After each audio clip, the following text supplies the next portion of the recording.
J.D. Vance is a relative political unknown. He's been asked to help Donald Trump avenge his 2020 loss.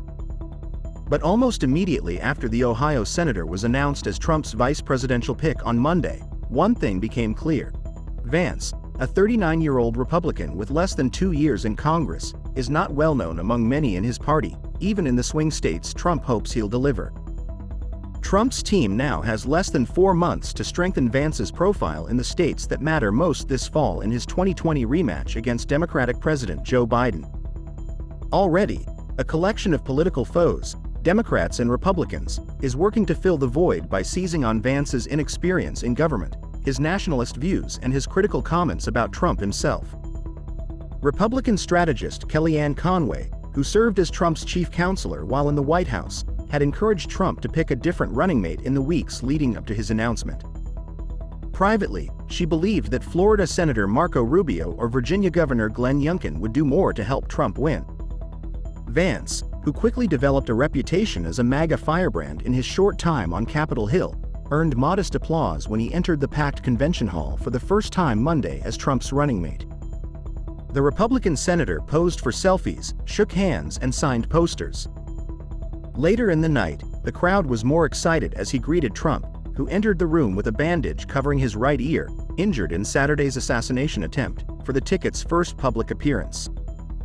Recent polling confirms the notion that most voters don't know Vance.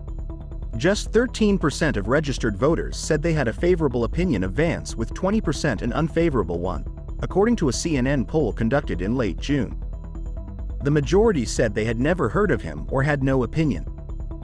Trump's vice presidential pick is arguably the most important decision of his 2024 campaign. Vance, who is literally half the 78-year-old Trump's age and has the least political experience on a short list that included Rubio and North Dakota Governor Doug Burgum. Sensing an opportunity, Trump's critics in both parties quickly went after him. But Trump made up his own mind based on a different set of criteria.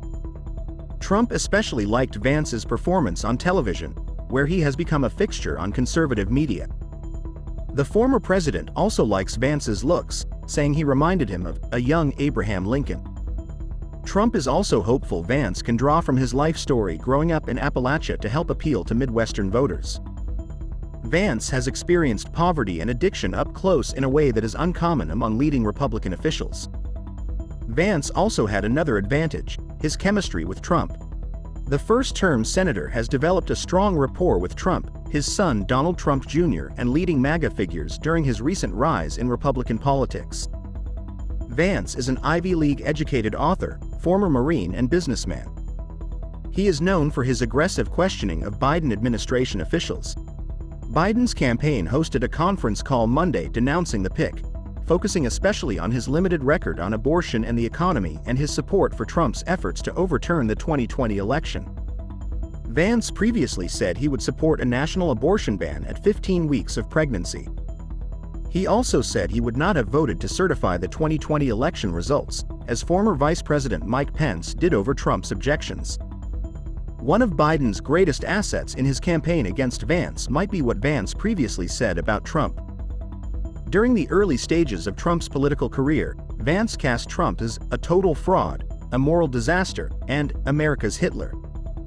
Vivek Ramaswamy, once considered a potential Trump running mate as well, described Vance as a major asset on the ticket whose evolution on Trump would ultimately help him connect with swing voters. But for now, Vance joins the Trump presidential ticket as a mystery to many voters and elected officials alike.